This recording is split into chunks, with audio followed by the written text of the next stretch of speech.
word unassuming is also because it's very fresh in my mind. So last 2 months ago, I think I was in Philippines doing a leadership workshop for a set of leaders, and their leader came in, and the moment he started chatting up with me and understood that I was with OD and I work with Santhosh, he was like, "Oh my God, you work with Santhosh. He's such an unassuming person." And I had this privilege of attending his workshop many years ago, and the magic still remains. He comes into the room, he's so simple and unassuming, and the moment he starts speaking, I'm completely enthralled. And I think that's probably something that resonated with me, because I think it's probably resonated with most of us who've either had a conversation with Santhosh or read some of his posts, or at least, read some of his articles, for instance. And I know that at ODA, most of us have our own stories of how we first met हाँ बोल Santhosh. बोलो बोलो। Kumar, I हाँ मैं think, आता हूँ, एक ही minute. okay, Kumar, yeah. Kumar, your mic is open. Okay, it's closed now. Sorry. So yeah, we all have our stories, and I'm sure most of you have your stories about what an encounter with Santhosh has left you with. But for me, the most important leadership quality about Santhosh that I have appreciated the most is the unconventional choices that he's made as a person in his life, which we've heard quite a few stories about, which probably it has been pretty effortless, at least for him in the way I have seen it. But we're all eagerly awaiting to hear more from Santhosh about his own journey as a leader, and where he started and where is he now, and how has it not just shaped him as a leader, but a lot of us who've been able to learn from him, um, tangibly or intangibly, deliberately or non-deliberately. We still have gained a lot in our own, discovering our own styles of leadership. So I think this 1 hour is going to be really helpful for us to hear from Santhosh, and most importantly, a lot of stories. He's a great master storyteller. So to also hear some of his stories, which hopefully will give us space for reflection and learning, not just those light moments of fun and laughter. So Santhosh, over to you. Thank you for being here. Thank you for agreeing to do window seat with us. Thank you. Like always, I always have this little bit of a starting trouble when I walk into a group. Here, I'm not walking into a group. This is virtual. But advantage of walking into a group is that there would be somebody in the group will resolve this starting trouble by asking some stupid questions initially. So that gets me into moving. But in an online thing, that is slightly difficult because people will only ask serious questions. Nobody who came today is going to ask stupid questions. And because of that, in the recent times, I've been seriously also thinking a new role for myself, whether I can be the boardroom stand-up comedian, which is, I think we have a lot of stand-up comedians, and I don't think they bring great content other than roasting people in front of them, which is something I can do well. So maybe that's something I would need to seriously look into. But otherwise, one of the way all of us can reflect on life, when we say, okay, let's reflect about our life, sometimes giving it a linear dimension make it easier. Linear dimension is in our minds, we could think about different chapters, not just from a chronological year perspective itself. For example, people will say that, my childhood. Now that's a chapter. Or for somebody, adolescence, that's another chapter. Or when they start working, that could be a chapter. So if I need to look at it as some broader chapters, the initial me that I came to know of, was a me who had a lot of social shyness, very less assertive. I wouldn't, if I wanted to ask somebody something, I would probably walk around them for half an hour to really figure out what's the right time possibly to ask this. I have to gather much of the courage. So that was the early stage that I know of. Would generally avoid people And then the next stage I know in the college is that to overcome some of these challenges, I have put effort and I became a speaker in the college to an extent that those days, if you are part of a political party or a student movement, I don't think that happens today. You can walk into any classroom where a teacher is teaching in the class, and you can ask the teacher to stop it now. And we are here to talk about something. It could be about India-Pak uncertainties, or it could be about nuclear threat. It could be anything the teacher has to stop. And a lot of students those days who are in the class would see that, my God, these guys, who are always talking about politics, walked in and stopped our class. And they were having a negative sentiment to the so-called student leaders. That's where I got an idea. Because I disturbed this class, why can't I teach that quickly? Because the teacher would have packed off and gone. He's not going to wait for us to finish. They have lost a period. And I said, after giving all our bhashan, if I can make that subject easy for these guys, they would love me. So that stage I would rather call as a stage where it's trying to build some bit of a mastery in multiple things. So it could be a history class, could be a physics class. The only class I haven't tried explaining things after the professor left is probably maths. And I didn't have the guts to try that. But so one side, I said that I need to develop myself in a way that I can articulate. Second, I felt that I need to develop myself in a way that I can talk about multiple unrelated topics with some kind of credibility, not necessarily a deep expertise. So I will say that could be the second stage of, if I have done some serious work on myself, I think that is that stage. Not anymore. Too lazy now. But there I had to really build that. How do I build multiple interest in different areas which are not necessarily connected? Two, how do I really focus in a way that I can articulate to different kind of audience, whether they are students, whether they are teachers, whether they are senior folks? How do I adjust? I did have that need at that point of time.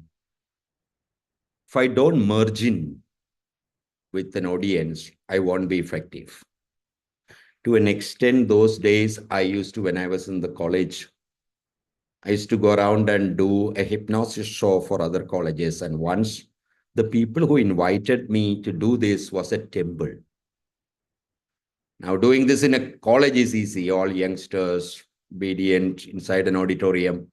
This is a temple ground, open. And before that, there is some drama or a skit or multiple things happening.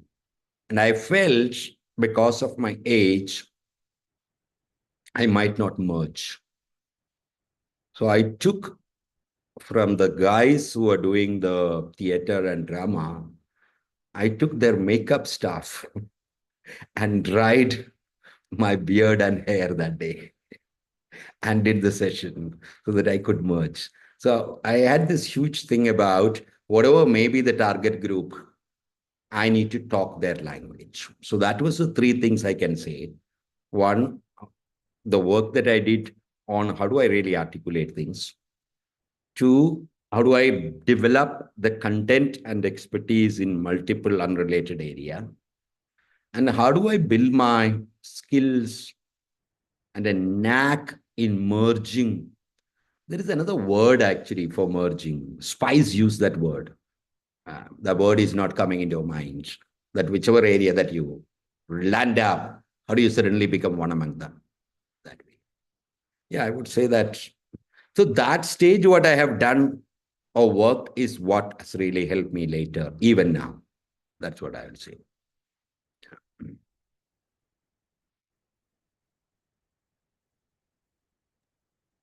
So Santosh, but did you have these insights at that point? How did you come upon? Because you said that you were pretty young when you did these things, right? And that's the time when people are not necessarily thinking about how to really be one with your audience, or rather, just I mean, people want to stand out and look different, and as a young college person or a youngster.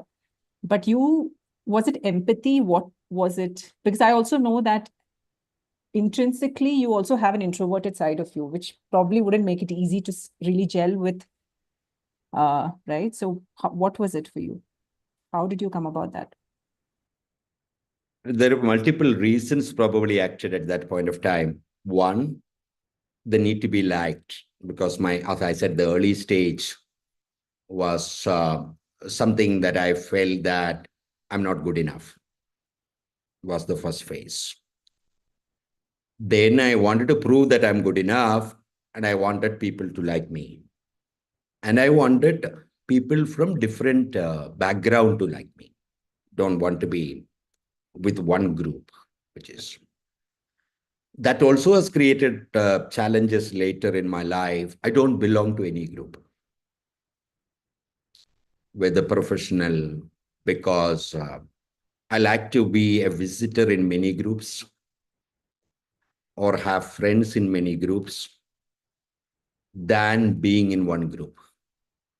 So I'm not there any time, in that way, which also became an issue, because many of these strengths, if you're trying to be too good at merging with every kind of group, what happens is for a while you become that. You can't act it.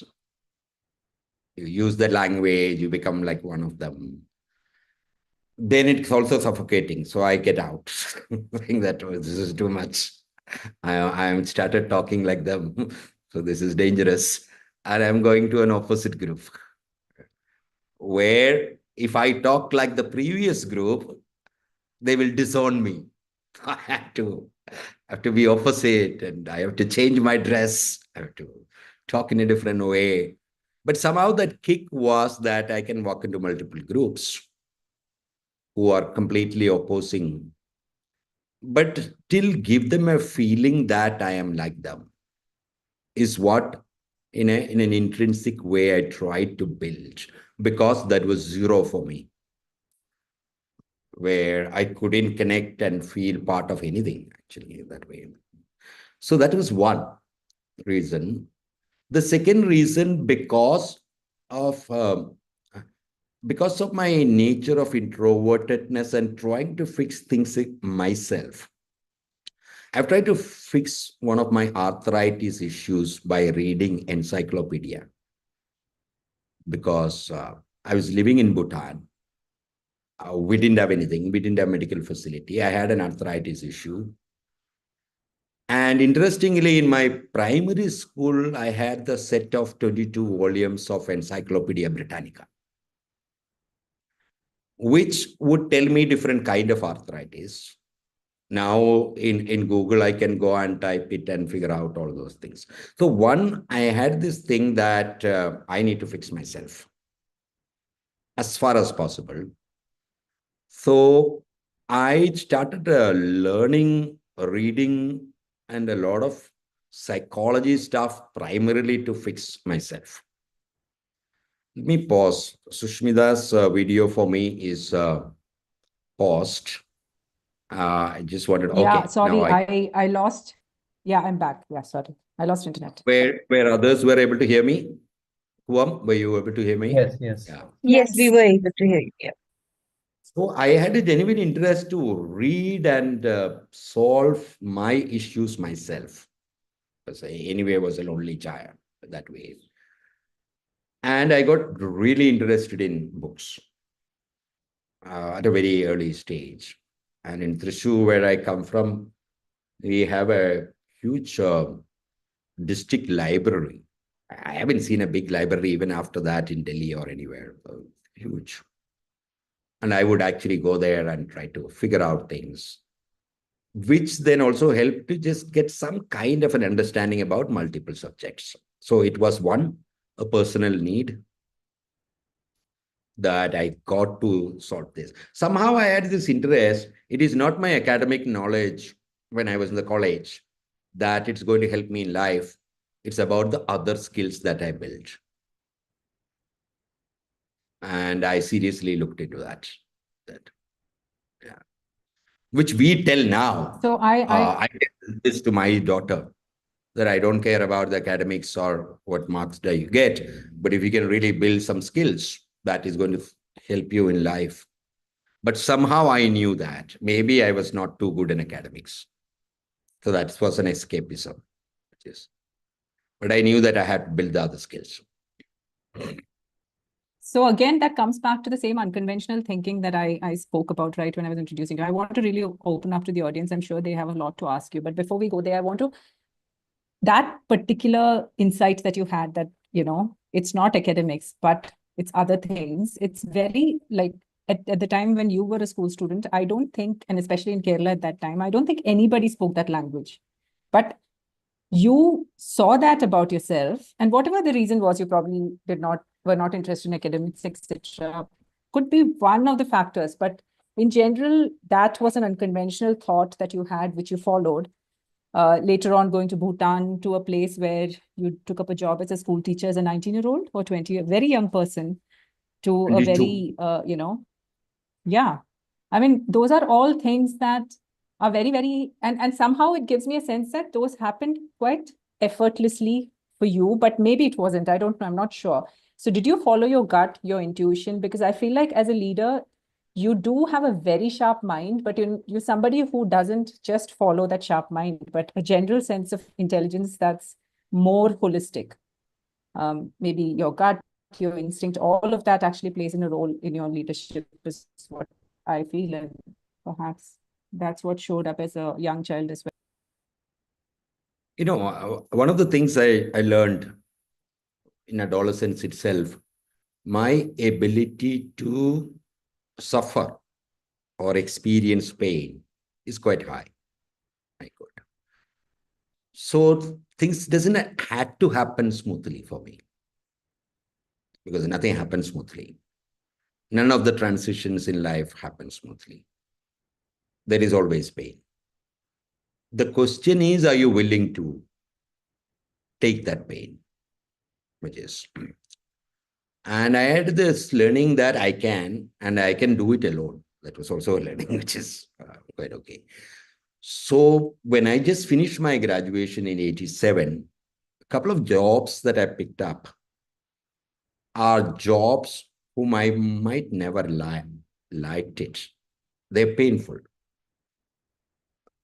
They were mostly to prove myself that I can take pain. So I've sold door to door. Imagine walking in Kerala villages, knocking the door, and somebody opened the door and I have this big bag and number of goodies saying that I'm a salesman. And, most of the time they slam the door in front of you and say, get lost. And if you try to request again, they may say that we are going to unleash the dog. Now, when I think about it today, I was not in a financial trouble from home to do that. I could have done much easier jobs. But maybe there was a thrill. And once when I started ODA much later, we were all sitting in our East of Kailash office. We had two problems to solve. One, we always felt it very difficult to go to a client and say that we can do this, because we were all a bunch of consultants and people. How can we approach? The second problem we were trying to solve that day was, where do we throw this old bookshelf that we have? So in the OD office, we had a lot of books and they were old and nobody was using. Now there is electronic copies and this was old. And many people already had their electronic. So I told the ODA team, why don't you take all these books? Let's carry them. Come down. we'll go walk to the Nehru Place red light, which is just near to our office. And we stood there for 2 hours on the road, trying to sell these books to people who go in the car. So an experiment, painful experiment, we said, let's stop people and say we are selling these books, these second-hand books. And ODA facilitators that time are all seniors. They probably don't want to stand in a 38, 40-degree Delhi heat. And we said, it's a fun thing. Why don't we do that? So I knew that even if it is not smooth, our ability to take staff is very high. We may have a fear, but when we experience life, we have the power to deal with it. So most of them, the bigger shifts that I have done was painful. But when we look at from here, it may have a pseudo poetic beauty. But at that point of time, going to Bhutan was not easy, walking and traveling and reaching and surviving. But later when we look at, wow, that seems to be an interesting. So there is a concept in leadership. It's called the leadership crucible. What it says that when we ask people, what was some of your best experiences as a leader, people don't talk about the beautiful moments in their life. People don't say that when I was posted in South Africa, life was easier, company was doing well. I had to go only at 10 o'clock in the morning, 5 o'clock. I'll come home, we had a beautiful home. Nobody said those stories. People talked about stories there where their entire beliefs was put into test. Their assumptions were challenged. They had questions about themselves. And when they have gone through that, which is what later they taught us the beautiful time in their life. So that's a funny thing about human life. When we are going through, it may be the worst time, but later we might think that was the time. So I can only answer that from some of these fundamental skills or an attitudes that got developed in me, which was not like a very strategic thing, but the reading opens your mind. When you take a novel, you are actually going through multiple lives through that. So a lot of that time thinking, because I would rather call myself as an idealist those days. So most of my thinking was influenced by literature, where the hero will take risk and go through sufferings and pain and experience was the most important thing, as long as you're having an experience. So I would rather say I was just floating because of my intellectual awareness at that point of time was largely through world literature. And that probably helped me to do that. And even going to Bhutan was because I read a novel about Bhutan.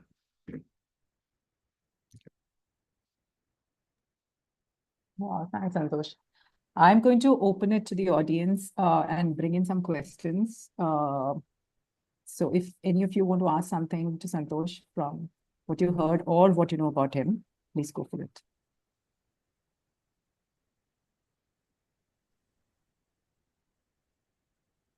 Santhosh, Babu, can I talk to you? I was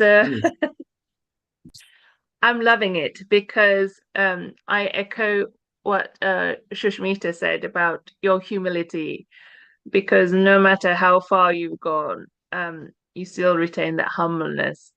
And I'm enjoying the fact that you allowed me to come into your space and sort of talk nonsense, because I think you said you lodged with an artist or something, and he had an arc and stuff, and I thought this was beautiful, and I was just looking at your clothing as well, and that kind of blends in with the sort of the crucible sort of thing. It's kind of like the ark, and a kind of door, the paneling. So you're preaching, brother, what you say you do. Thank you. Thank you. And it's great because that's my journey too. The feeling of, I got excluded in England. I was born in England, and so growing up in the 70s was really difficult, because there was not many people that looked like me, you know, in a very English place, and then going to Sri Lanka and learning Sanskrit of all places, which is not what the mother tongue of my parents. I mean, they spoke English, they took Hindi and all this stuff. So even when I go to the temple in in a place in the north of England, Sri Lankans look at me and say, "But you can't speak this. What's your family member? What's your brother? What's your sister? What's who?" You know how the caste system goes. It goes like that. It's always there. And you come from where? Here. But you look Sri Lankan. Why aren't you married? Why aren't you this? Why aren't you that? So it's kind of like I kind of tend to avoid Sri Lankans quite a lot because you get asked all sorts of strange questions. But then I think one of your lovely posts recently was about merging of spirituality and Pope Francis and the things that he did. And for me, I am actually in the Church of England. I'm a pioneer in the Church of England, and I've actually married some of the traumas of Catholicism and all sorts of other religious stuff that went on in Sri Lanka. So thank you for your journey, because it kind of mirrors. Do you know when somebody else speaks, you have to have that mirror. And I'm kind of what I found in England was when I'm trying to mirror my experiences to somebody who is, I'm not trying to be racially stuff. Okay, I'm not racist or anything like that. I was on panels in the church, in the prison service about racial equality and things.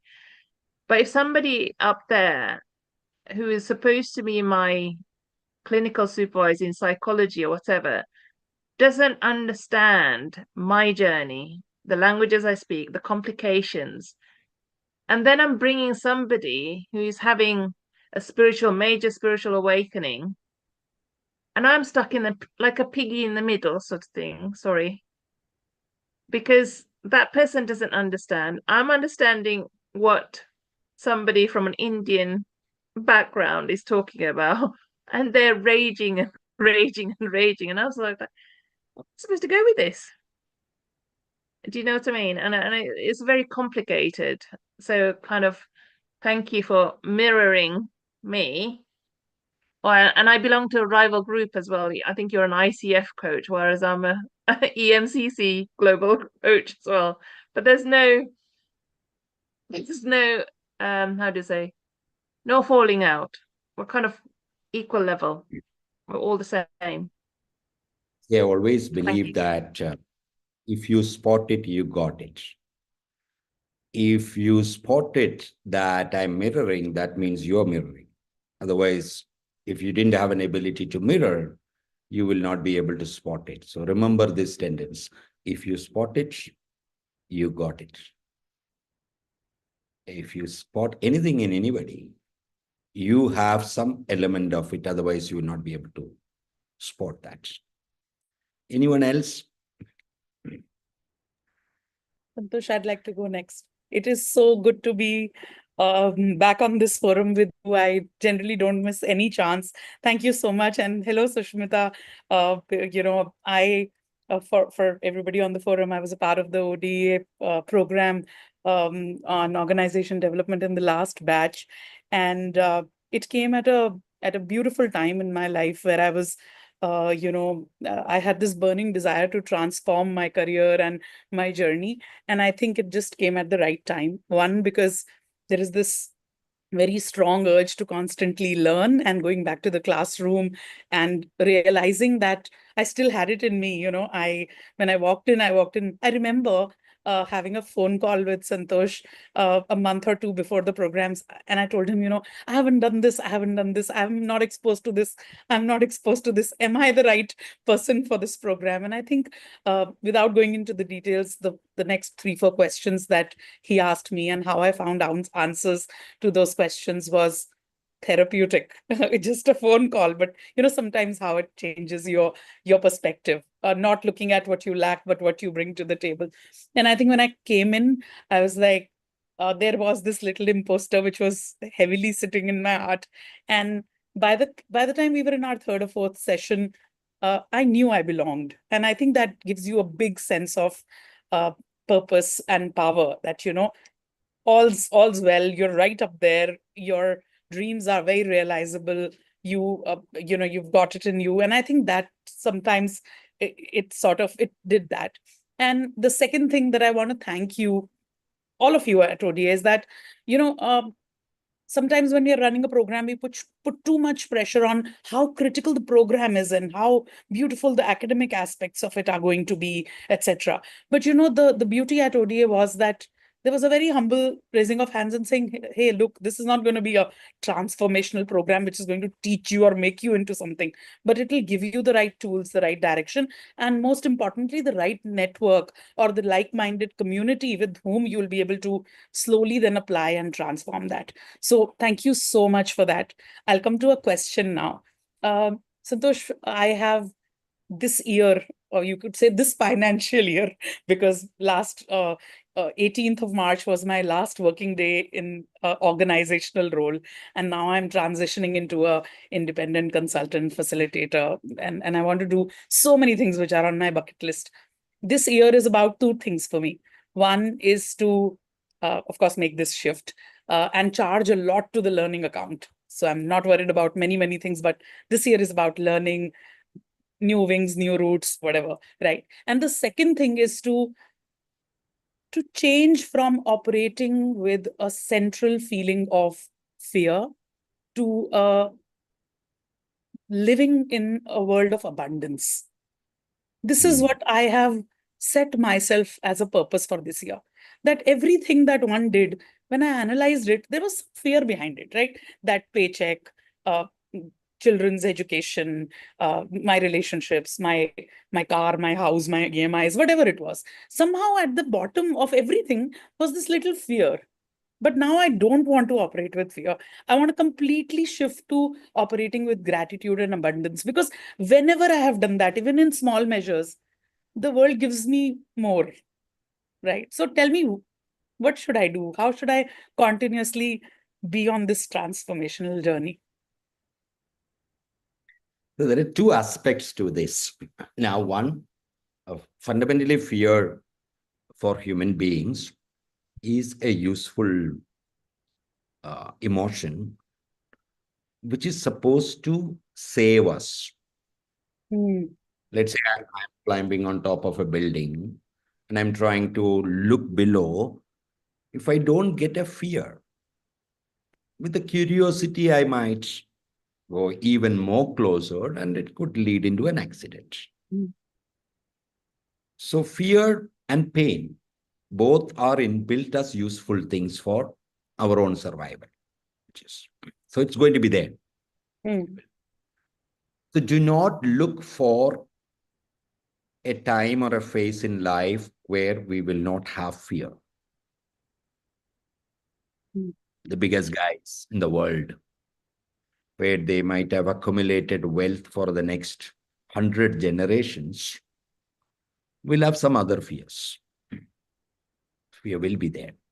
So what I learned at an early stage, instead of addressing this fear, the only way I learned to overcome this fear is what I am trying at that moment is more exciting than the fear. I'll give you a story. I have a small dog, Cocker Spaniel. She is fearful about car journeys. She's extremely attached with me, and if I'm there, she would be sleeping with me. But when I'm in Delhi, because she has the separation anxiety, I would love to take her to the office because she's a small dog. She can come. But she has a fear for car drives. She will freeze. Now she has two emotions. She's excited about being with me, and she's fearful about the car. And I notice that when I take her to the car and I sit inside, and she'll hide her face inside my jacket and stay, because her wanting to be with me is more than the fear for the car. So here is a technique. Don't try to address the fear. It will not go. A lot of people work on saying that, my fear is about my resources and finance. So let me do some planning, set it, then that fear will go. It's never going to go. Mm. What am I going to do? Is that is really calling? That is exciting? Is that is building hope in me? If that is creating an aliveness inside me, human beings will go through any fear. Mm. So in our life, the fear is not the main challenge in organizations when we go through, is that other than this life, what other life we are not very sure and excited about it. And that's where I push this word called, we may, as far as possible, we should try and become deep generalist so that you have multiple options at any given point in time for your survival. And if that options are exciting enough from a learning perspective, excitement comes from multiple aspects, not just about whether my new venture is bringing in money, maybe whether my new venture is helping me to learn much more than I done all these years. Maybe the new stuff that I'm doing is allowing me to meet very different kind of people. I think in 2012, I created a company where I felt that a lot of people invest in art, right? They buy an artwork, they know that. That's a safe first investment for people who have a lot of money. Because in a small canvas, you can park 1,000 crores. There's no other way you can do that. But it's easier to store. And so I came up with another idea that why not I invest in artists than art? Which means I would pick up 20 young artists and invest in them for 5 years with a contract that when they started selling, I would get my money. And the venture just went bankrupt. But what I got from that venture gave me access to the best artist in the country. Everybody wanted to meet me. Everybody wanted to be part of that story. A lot of senior artists called saying that, why are you only looking at junior artists? You take me, I sell it now for 50 lakhs a piece of work, but you work with me and help me to sell it maybe for 1 crore and I will become global. And, So my venture didn't go anywhere. But I learned that it was beautiful because I'm hanging around largely with this crowd. I had access to it, and So, what you get out of a new experience, there are multiple things from that.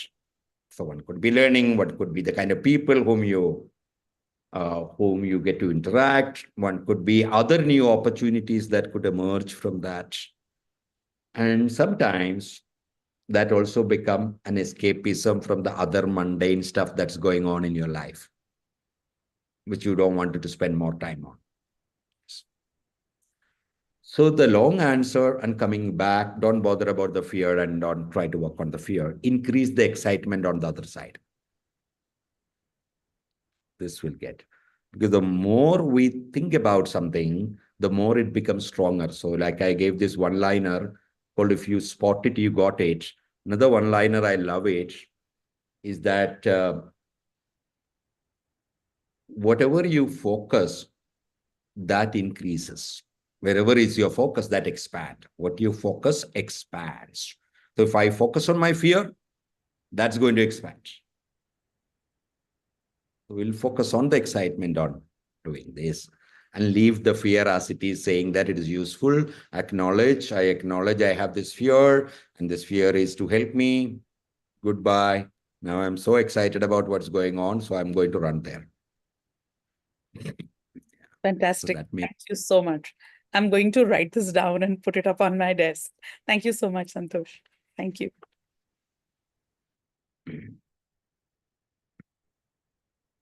I have a So couple we of have a questions. question in the chat box. Yeah. We'll try. So I'm just going to Just read that one. out to you, Santhosh. So, okay, sure. Go ahead. Should I read it or will? Yeah, okay. This question is, how can we cultivate reading habit among teenagers who want to learn everything only through phone? I think this goes back to the fact that you said your reading actually made your mind open. Yeah.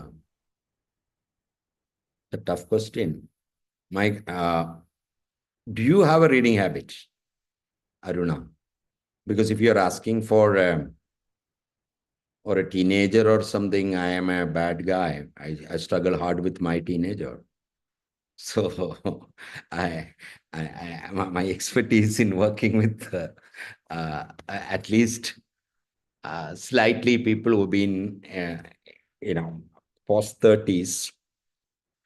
Yeah, so one thing I know as a theory is that people look at what they're comfortable with. So if the knowledge and reading they can do through phone, I'm okay. There is nothing called the next generation should do things the way I did. The point is reading is important.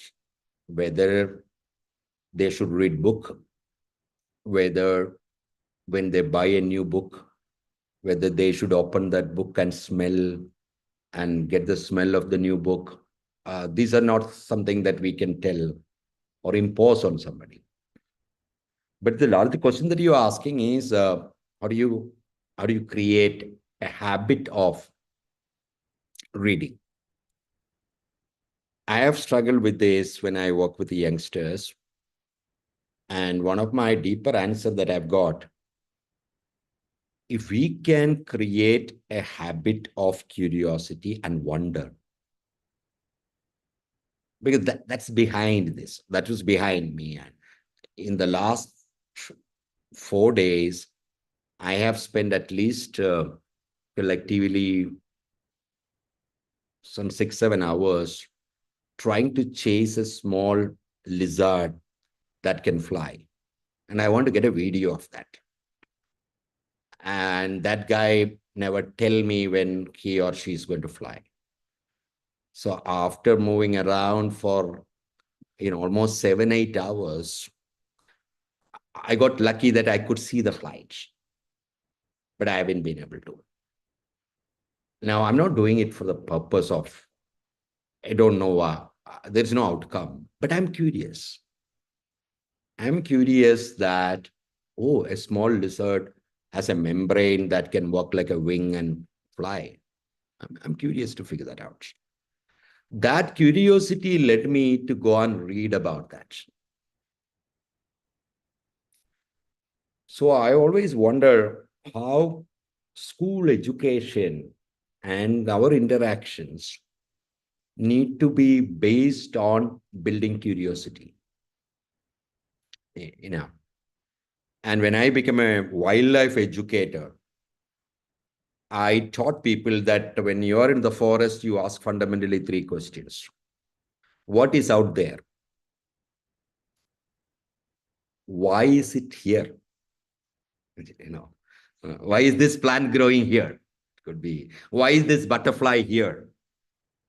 Why this particular bird in this tree? That will lead me to look at this tree has this kind of a fruits and this fruiting season. It will, a lot of new world of information will come up with the second question. Why is it here? And the third question is a very, very capitalistic question. It is, what use of it? Because there was this plant called rosy periwinkle, which grew up across the globe, but we never knew that a medicine for cancer can be extracted from this. So there could be usage. There is a plant in Amazon called ayahuasca. We never knew that, okay, if you drink this, you're going to get hallucinogenic psychedelic experience. So there could be usage. So what is there? Why is it here? And what use of it? So fundamentally, what I know that if you wanted to trigger a habit of reading something, an underlying nature of wonder and curiosity need to be nurtured. Otherwise, just for the sake of it. So I wouldn't know how to do the shift from a mobile to a real book. Santhosh, the first question that you asked whether to Aruna, whether she reads, I think that's also good. It's a mirroring, right? If the children see that around happening them, I think that also is a... Okay, so there are a few questions. I'm going to give you the next. Yeah, there's a question from Satyamurthy Iyer. Yeah, genuine and honest conversation. How to cultivate the habit of having such conversations where we nicely balance between audience focus and being genuine.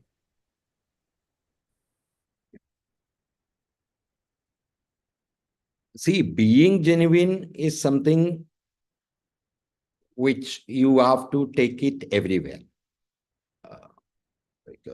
And fundamentally, we all want to be genuine. Because anytime we have to put up something that we are not, it takes extra energy. That's a fundamental technology behind a lie detector. How do they know you're telling a lie? Because for you to tell a lie, you need to use extra energy. So being genuine, other than fearful situations, we all want to be genuine. It's only survival and the fear which will push us to behave like somebody when I know that being whom I am will not get me what I want and in this situation. So that's a... And given a choice, otherwise people want to be genuine. If you say that if being genuine, I'm not going to find a spouse, then I would need to be somebody else. Being genuine, if I'm not going to get a job, then I will try to be something else. So what is making us non-genuine is our own fundamental belief that being whom I am, I'm not able to get what I want. So that's what we need to deal with that. Audience focus. We know that from a fundamental perspective of if I need to communicate with somebody, if I need to share with somebody, if I know their world, because language, every one of us give different meaning to whatever language. So like growing up in Kerala, I realized that it's such a small state. We all speak one language called Malayalam, but a Malayalam spoken in one district is different from Malayalam spoken in another district. And the jokes that they crack in that district is not jokes anymore for us in this district. So language has so many layers. So more than audience focus, what I mean is, if I know their world, for at least for a while, if I can experience a part of me belong to that world, may not be full, part of me belong to that world. And with that awareness, if I can bring their language and expressions, then I will have audience focus. I've been coaching a CEO of a large financial sector organization, like a government, very traditional. And I went to meet that CEO. Once he said that if you are in Mumbai, come and meet me. And it's like, the security at the gate, somebody will come suddenly from the main gate and take my bag because I'm there to meet the big.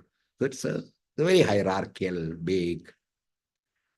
And when I went to meet him in the office at chit chat, so he suddenly, because it's a hierarchical organization, he sent message to all his direct reports that my coach is here.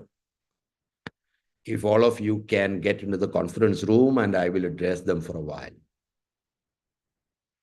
And we were having lunch. And after lunch, I'm now supposed to address the CXO group, which I was not planned. And a hierarchical government financial institution. And the lunch itself is like, I think the lunch comes from Oberoi or something for the leadership team there, which is stretched out. And then I asked this gentleman, would you want me to talk?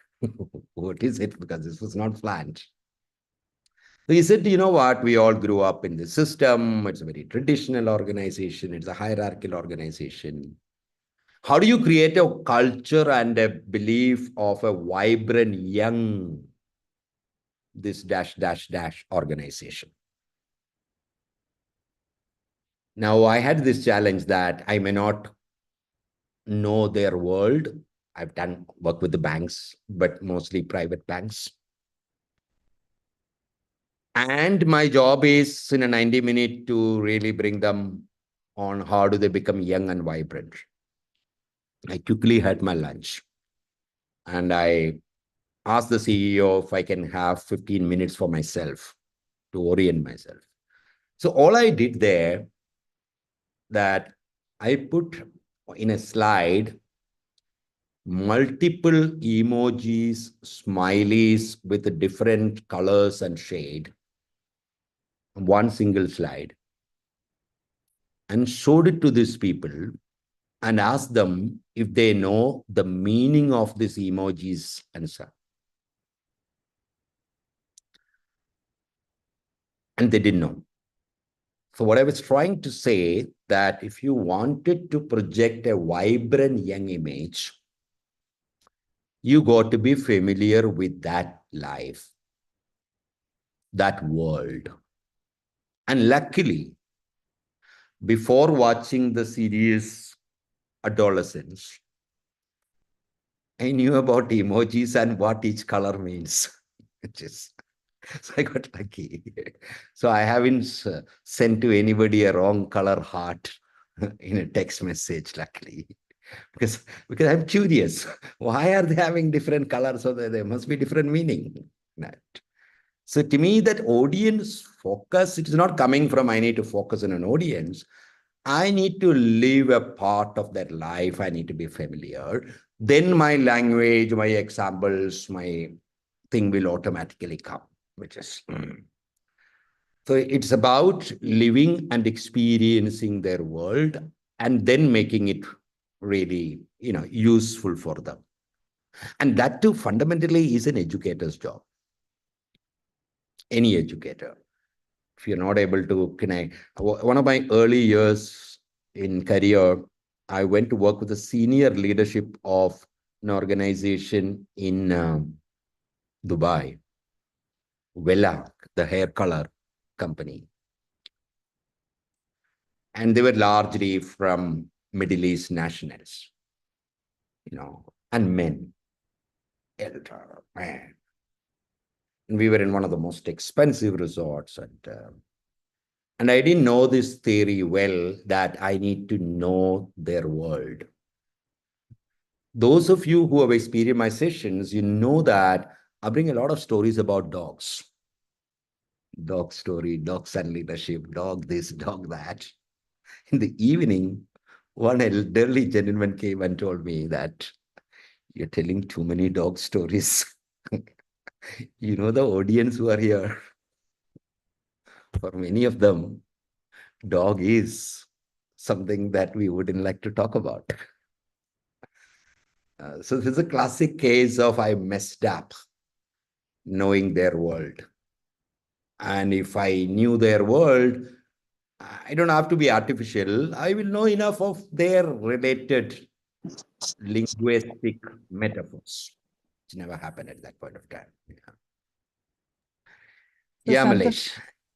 yeah. Yeah.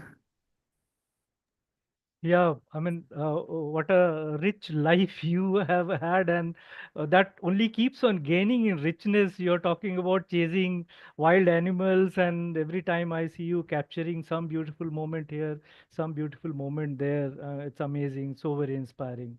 My question is that, among many switches which happened, this environmental education coordinator to the foundation of ODA when it happened in 1998, that switch appears to be a quite a big switch. I mean, why it happened, how it happened. So any one of you who wanted to make major switches in life, okay, so when you look at two parts, it might become like a switch. Let's say that you are a CHRO and tomorrow you want to start a Mundusuri school. So it might look very different. But what the key is, when you make big switches, you go to have one small element which is common here and there. Mhm, That may not be visible. mhm, But in my case, the common element was psychology and hypnosis, mhm, because I could. Psychology being useful in OD, mhm. hypnosis being useful in getting a meeting. I knew that these leaders are going to meet me because they have never seen anybody who hypnotizes people. So, so everybody was willing, okay, send that guy because my first visiting card had the word called alchemist and hypnotist. So who doesn't want to meet me? you know. So there was a common path. And what my job in WWF, I had two jobs. One, I would take youths to wildlife sanctuaries and take them and show them. And I will emphasize on wonder and curiosity. Mhm, My second was facilitating multi-stakeholder group to resolve conflicts, mhm, which means in Jim Corbett area, for villagers would have poisoned a tiger, and now the NGO is fighting for the tiger and against the villager. The mhm, government people haven't given any kind of money to that. So there are multi-stakeholder. How do we get all of them into a room mhm, and facilitate? So that expertise I had, mhm, and a lot of non-profit organization bring that expertise very well. mhm, mhm, I used to do a training those days on something called logical framework analysis. mhm, This is something most of the nonprofit people do. It's a 16-column stuff mhm, on how an activity need to lead into objective and goals, mhm, and how do you measure. So, mhm, so it did have some of the frameworks. mhm, mhm, And if you talk about change management, the biggest change management happened in the social sector, not in corporations. mhm, mhm, That's the reason much later, we were invited to work on Swachh Bharat when the Prime Minister decided to create a campaign to make India the Swachh Bharat. So we created 600 volunteers, trained them, recruited them, and placed them under a district collector to drive this. Because I had that, background in that way. So all I'm saying is it might look seemingly unrelated, but everything is connected in life. mhm, And for us, it's about, do you wanted to see the connection, similarity, or do you wanted to focus on the, like a lot of clients will say that, okay, I have one team sitting in Brazil, another team in India, so cultural differences, issues. mhm, I say that human beings in Brazil and India have more similarities than differences. Have you ever thought about accepting and acknowledging this similarity and connecting with them so that these issues will just go away? That way. So there, I think there was a connect that way. But the world was different. That's the point. The language was different. I didn't know how to behave in a corporate party. I didn't know. I remember when I was working with a strategy consulting firm, they told me that I should wear shoes which has a leather sole.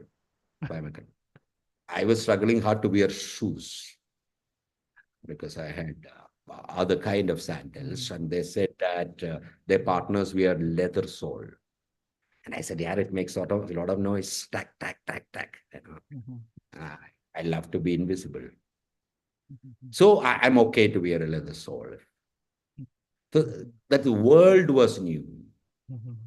And the world of going in a private jet with honors, where they want to talk the personal stuff, that was new for me. But otherwise, there was connections. Yeah. Yeah, I can understand, and thanks a lot. That common, I can understand that common thread, uh, being there and then spotting and then going for it. But just one more follow-up question, which is here. Every time you are talking in terms of that I was good in articulation, I was good in developing content. Now you talk, I was speaking well. Then just now you were telling that I could facilitate well. Then maybe I was lightly, you said that I could use hypnosis also. You are talking about all something that is very, sounding very operational, but the kind of depth that the kind of depth that you have, how a graduate in botany picked up all this along. And somewhere you were talking about your that you were reading a lot of fiction books. Where did these conceptual, theoretical, deep theoretical aspects came into it? And it gets reflected every time you talk about any subject. So how did it got built up? Where did it come from? See, Okay, I may I think just pause, Santhosh, just 1 minute? I'm just drawing attention to the time. It's 4:30, and maybe we'll go a little over if everybody's okay with it. The people who want to stay can. And Santhosh, are you okay to stay over a little bit? Yeah? so Okay. there has a question which we haven't answered Yeah, there in the exactly. chat. There are quite a few questions in the chat box. So maybe you can quickly, either you can choose to answer this quickly and go to those, or it's your choice, Santhosh. How do you want to do this? We go, Amlesh, I will come back. So question is how I spot it if I haven't got it. So my sense is that earlier question, when I say I haven't got it, I might be saying consciously I haven't got it. So what I am saying theoretically, if I didn't even have a small bit of it, I wouldn't be able to recognize it. So that's the one reason I said that. The other one, I don't know what I don't know, and how do I confront this in my learning journey? You don't confront things that you don't want to confront, because you don't know what you don't know, and you don't have to confront it. Why confront? Confront is when you tend to confront something where you have to go there and you know something is stopping you. So you confront and reach there. In the absence of that, there could be too many things. But there is something which I call the intentionality. At a deeper level, at a plant or an animal kingdom, it is about creating the next generation. There is an intentionality. In human beings, we can build intentionality, unlike plants or animals, what we want. And what I confront, what I address will be things where I have an intention and intentionality to move somewhere. And I realize that some of the stuff is just holding me. Then I could, really confront that. Santhosh, there's a question from Kasturi. One or two aspects that contributed to your success. What here? It's what mine. No, I don't know even whether before that, there's one about imposter syndrome, Santhosh. That's before Vineet's question. She's asking if you've ever had imposter syndrome and how have you overcome it? Tell me what. Oh, so she's not talking, and I know Kasturi, but I can't. Yeah, because unless I get that context of what she's, is it for you to understand really how each one of us need to deal with imposter syndromes, or what is it? See, one of the things I'm saying that even in parenting as a joke, I'll say that you can be very conscious, you can try everything, but we're not going to be perfect. We'll screw up their life, their thinking, they'll blame us. All those things can happen. And none of us are going to get a life where ideally people have talked to you respectfully, people treated you nicely, people, we'll have all kind of stuff. People sometimes who create problems are the people who have problems or had problems. So it's a mixture of things.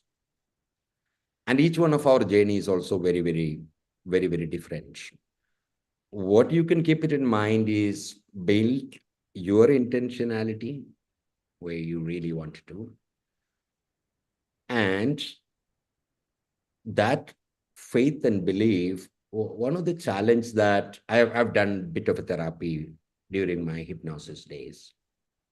And I noticed one thing, people who have this grit and they need to get rid of something, confront something, along with the therapist, it always worked. And when people were at that stage in life where intentionality couldn't come up for whatever reason, I was not able to help because I only knew hypnosis and talk therapy. I couldn't prescribe anything.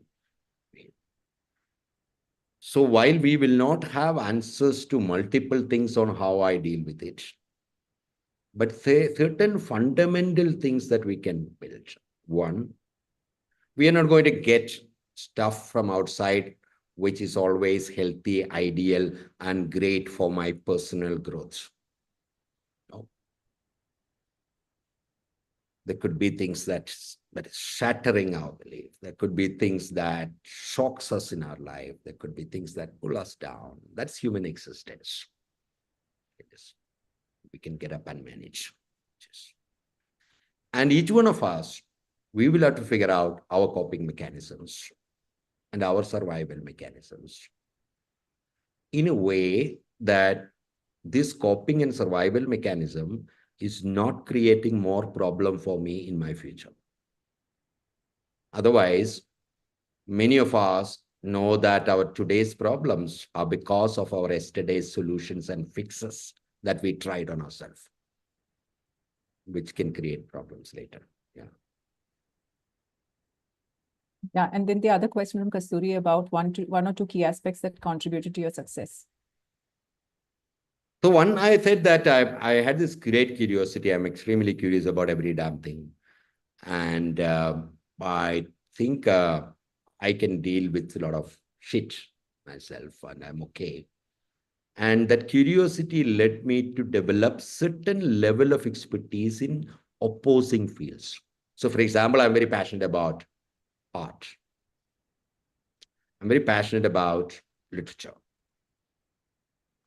I used to go around and be reciting my poems in Kavi Sammelans a long time ago, which I don't do anymore. Which is, I am equally interested in academics and science. There was a time my mom was so worried because one side, a special squad police had come to our home when I was in the college, because I used to be a part of an underground leftist extreme organization which was banned. So they were after me to figure this out. And the next week she realized I also belong to another spiritual organization called Ananda Marquis, which is opposite. Yes. So one side is a Marxian leftist extreme thing. Another one is a orange saffron clad babas who go with a skull and bones. So my mother had a chat with me and asked me, are you fooling both these groups? Because you're there also, you're there also. Who are you? I said, I like both groups. I'm just hanging around. So that genuine interest in trying to fit in opposing fields and having bit of an interest really helped me to connect these things to look at a solution. That's what we name the session called a deep generalist. I always felt that the multi-potentialite term is something a bit more nicer.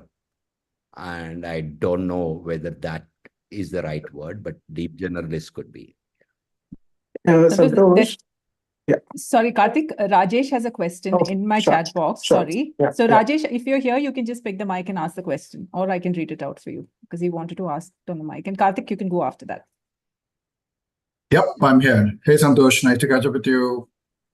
Hi, Rajesh.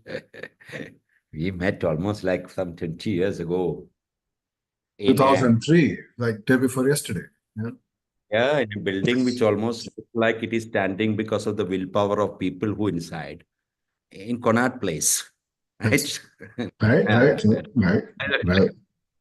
That's right. Dalmia Cements. what tower? Sorry? It's called what tower? The Connaught Place has this older Yeah, yeah, buildings yeah, which yeah, yeah. What is early it? corporate offices before Hmm. Gurgaon and all, came up True, that time. true. Yeah, good. Santosh, I had a quick question for you. I just wanted to ask you. I mean, I know you, but that doesn't mean I've stopped loving you, right? So, one thing that I really admire is your ability to stay in the present. You know, how does one will oneself to be in the, I mean, I like the way that you are so fascinated to, be hooked on to a lizard for 8 hours, I mean, just focused on that, and then on a flower and on a story on nature revealing itself, right? And one has to be so pure to be in the present, so for so long and for so locked in for such a long time, right?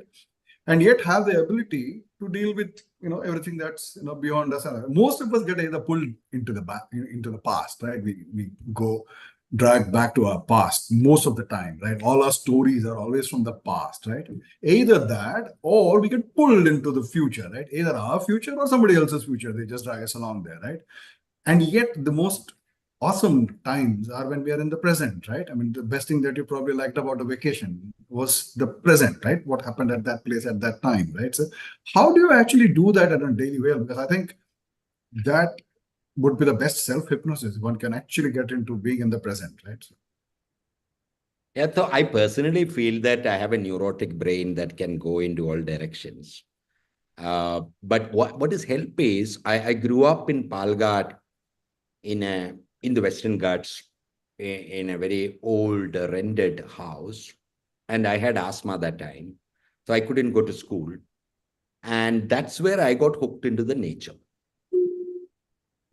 Now, nature is something where it will force you to be in the present because let's say you are doing a bird watching or you are on a trail to figure out something. One, you know that you should be shutting up. You can't talk. My greatest irritation when I used to take people to the group, to the forest inside, youth do not know how to keep quiet. And if somebody has uttered one word, he'll get it from me. So those youth, that training was 3 hours, shut up. No sound. So anyone who goes to the forest will get this fundamental training that you can't utter a word. Second, sporting happens only if you are tuned into that world. See, animals always see you. You don't see the animals. That's a problem. You don't see because you don't spot it. Like this smaller lizard become a hero in my life.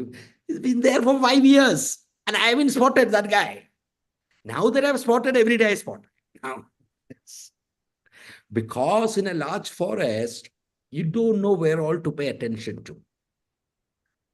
So the second thing it says that you got to be there. There's some movement here, some movement there. Be there in. Third, I went through my own because of my own, jumping brain nature.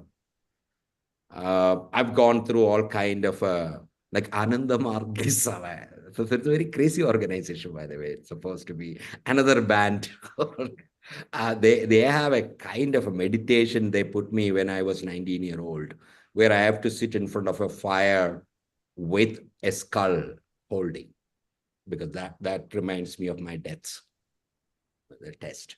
So I've gone through all kind of stuff too. Then hypnosis fundamentally teaches you to just use that. So that was a lot of work, which is whether going for a vipassana, whether going to do that, practicing things to bring me into that moment. And parallelly, the work that I did with wildlife really helped that way. Awesome. Awesome. I think that's a very powerful faculty to possess, to be in the present and yes, transcend multiple dimensions. Awesome. Thank you. Okay. Yes, Santhosh, Karthik. My question is more linked to the title, right? Deep generalist. Most of specialists reach out to you, right? And you are a generalist, right? So I think there is a bit of art and a bit of science there, where how a generalist can break into specialists and is able to articulate or solve or kind of come up with a problem statement, right? That comes, and then that's where you guys it's come in and solve. So is there a framework around it where a generalist, because you've gone into many specialist industries, leaders, boardrooms as a generalist, and have been able to kind of co-create something through facilitation? Is there a framework around it? So one, what we need to understand visually, try this way. Yeah. So specialist is Yeah. one block, another specialization, they have these Yes. blocks. Yeah. Generalists do not have the depth of that specialist, right? Correct. But what they do, they, because of their interest, little bit in literature, little bit in philosophy, little bit in mythology, little bit in management, little bit in wildlife, Hmm. they're able to connect and build similarities and patterns which a deep expertise will never ever. Correct. Correct. And you need to know that I'm only bringing that. Because that's the biggest challenge when we talk about system thinking or anything in organizations. People are smart. Yep. People are smart. Outside of the organization, they are doing brilliant stuff. Just, problem.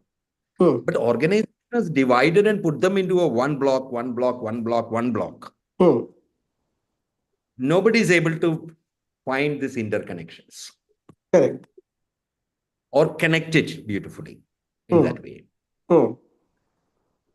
So I don't know very deep.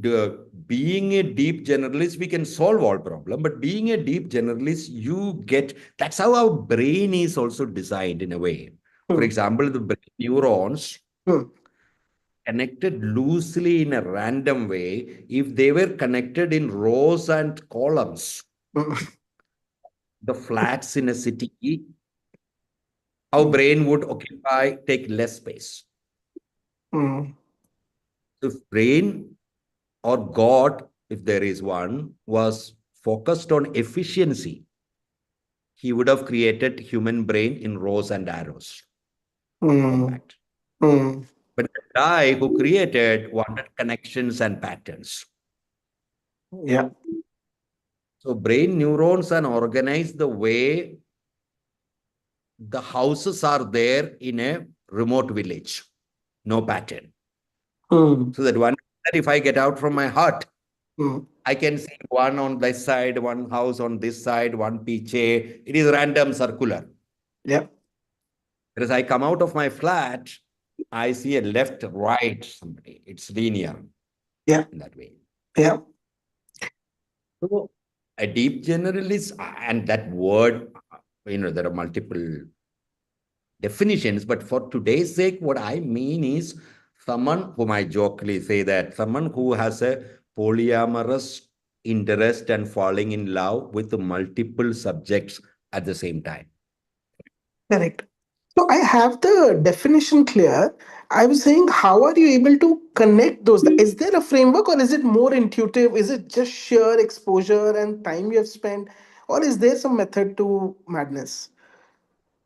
So neurons have the ability to connect randomly. Okay. By the way, that's what psychedelics do.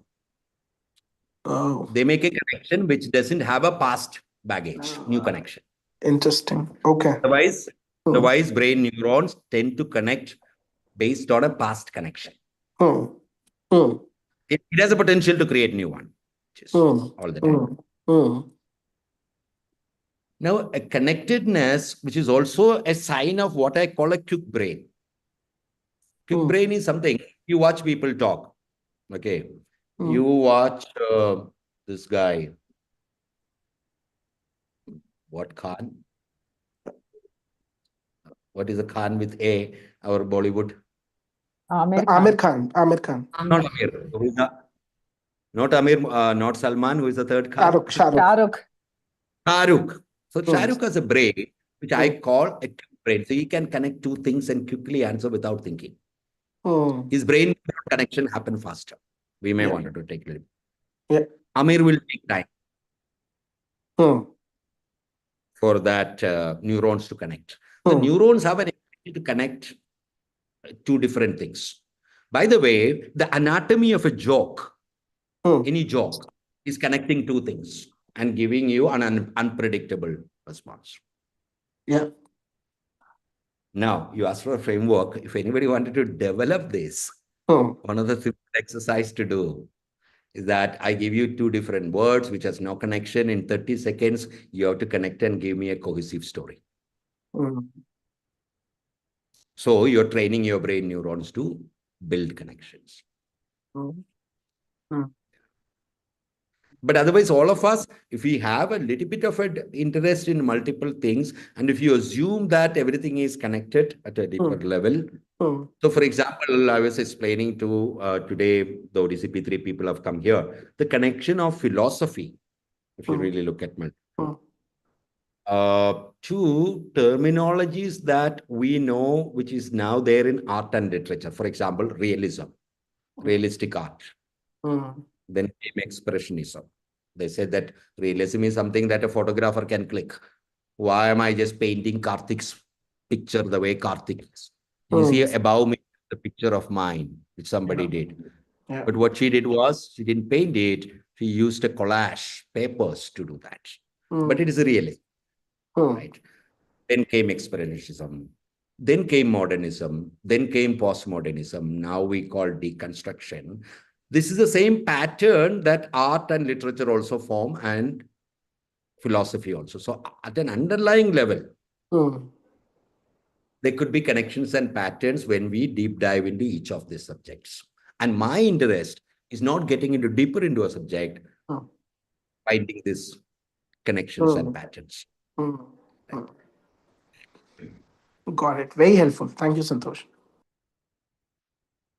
Santhosh, I think since we've stayed so late, we will ask a few rapid fire questions, maybe 2 or 3 before we close. Yeah. So the first question is, what's the best thing that happened to you in life? It's the best thing other than life, right? Other than life, yes. I was scared of this because if I ask a question, I'm sure you'll ask another question too. Other than life, what is the second best thing that happened to me? I think I've been always lucky to have some great people willing to hold my hand and shed some light, or willing to walk some paths when I wanted. And I also got lucky that when they also realized that there is no point in walking too long with me. So sometimes it's good to walk a short distance and get out. So I think everything that I am, I would say it's about the people who came into my life, because I have different interest. These are different pockets of people. They don't connect with each other much. Just otherwise, I wouldn't be anything that I am, because, as I said, I'm qualified in that way, experienced in that way. There's always somebody. That is the reason I keep talking about social capital. Yeah. The second question. Oh, this is a rapid round, so I can't do longer answers, right? Preferably short answers, but long is all right. So the second question is, what's the worst thing that has happened to you in life? In life.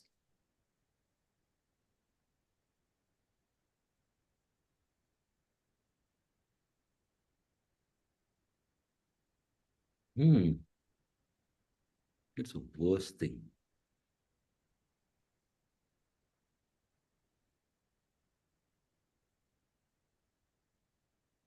I can't even remember anything that I feel that that incident was. There are One of the worst is a terminology. I think the physical part of in the initial, if it was not there like that, I would have been much confident. My psychology would have changed, and I knew that in early childhood had a great, and it The was pain. the asthma you're talking about. Correct. Yeah. The multiple complications was there along with that, which I couldn't. Health, basically. Yeah. Food and all those things. Yeah.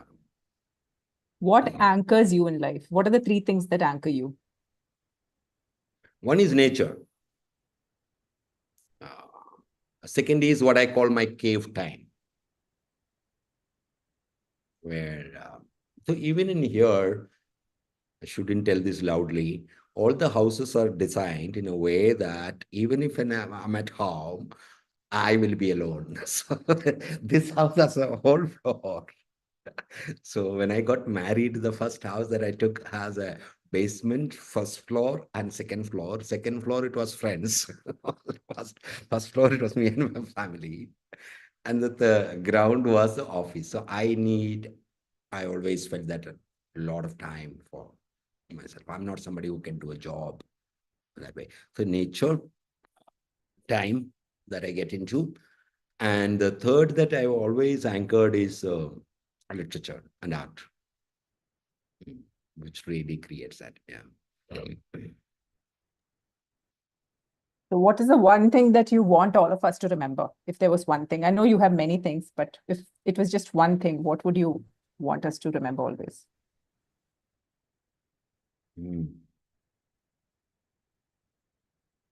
What you focus expands, so be careful where our intention is going or where our attention is going. And I give another statement is called notice what you notice and why. That sounds very mysterious. No, I can notice 100 things in this room now. Why the hell did I notice that, oh, this is too hot now? Yeah. Why didn't I notice the other things? Nobody answers that question. I could have noticed so many other things. Why did I notice that? So notice what you notice and possibly ask that question, why am I noticing only this? Okay, and the last one is, if you had to take on becoming the Baba that you were once offered, to be made into, what would you be doing today? I think that offer was also extremely lucrative. Offer came from one of the biggest business houses in India. And I love Do you want to briefly tell people what that is? Like just quick about. When I was, I think this was 2002. And I was not that of a corporate guy that time. I've started mostly doing programs in the personal space. And one of a very famous lady who was a chairperson of one of the largest business group who attended my program, whose interest is to go through all the Babas and say that I'll make you a guru. One promise, you should be specifically for Jain group. Yes. Because they don't have anybody. So I said, no, I'm not, So my problem with that, I love that of the art. So any time creating homophily and group and belonging to a group, I have a problem. So I can't create a group from that perspective. Because when we study inclusion and exclusion, one of the things I say, if you live in a gated community, you are excluding people. The only way to understand inclusion, to understand that exclusion is natural. And to me, being of having my own something and saying it's my own, and then start teaching that it's my own, then having a group is opposite of inclusion. So that's the only reason I never wanted to. And I never say that whatever knowledge that I share, I say, oh, this is where I read this and I picked it up. And I hate saying that I have created something, because I do personally believe that none of us can create. We can organize things. take it from here and there and put it into a package. Stuff is all out there. That's the only reason I wouldn't take that path. Wow. Thank you, Santhosh. Thank you so much. You stayed half an hour more than the promised time. And thank you so much for fascinating answers to a lot of interesting questions. Shuchi, did you open the mic to ask a question, or is that? I think we should be closing anyway. It's 5 o'clock. So yeah, do you have anything like a piece of poetry or something that you want to leave us with? A quote? I think I've spoken enough. Okay. Thank you so much, Santhosh. Thank you so much. Thanks, everybody, for staying on longer. Thank you so much for all your questions. Thanks a lot to Santhosh, sir. Thanks a lot. Thanks, Sushmita. Thank you. Thank you. Is Bye. this recording going to be live Sushmita. that we can share? Because I like to share it with people. Yeah, so we will, in a week or two, we'll do some edits and, put it up on LinkedIn. So you Yeah. should be able to find it there. Yeah. That's great, because I'd like to share it, because I love this chit chat, because sometimes people don't understand what I'm talking about. So it's great to be with people who want to. Take care. Thank you so much, Thank Santhosh, you. Babu.